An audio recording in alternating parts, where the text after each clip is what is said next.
bisawmi wassalah au fi'li khaira. Mwenye kitabu anatambia tazawwad lilbaqa,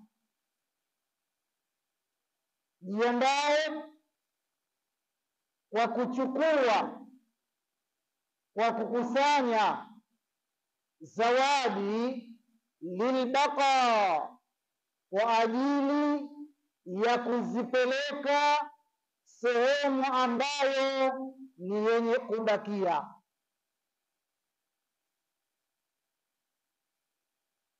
Ujiandae kukusanya zawadi katika sehemu ambayo ni yenye kuondoka, zikufae zawadi kama zile sehemu yenye kubakia.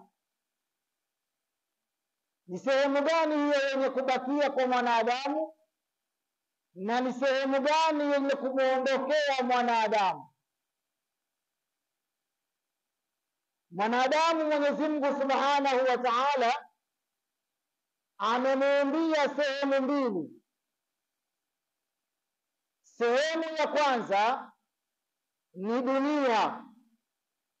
Dunia ni sehemu anaoishi mwanadamu kwa wakati na umri maalum.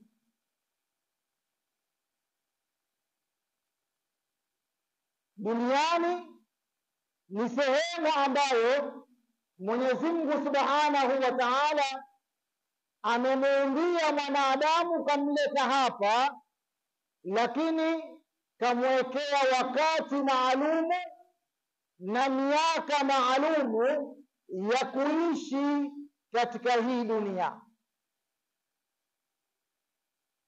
Baada ya kuishi katika hii dunia, Mwenyezi Mungu Subhanahu wa Ta'ala kamwandalia tena sehemu ya pili ambayo ni sehemu ya milele, ikiwa Mwenyezi Mungu Subhanahu wa Ta'ala amekujalia kwenda kuingia katika sehemu kama hiyo.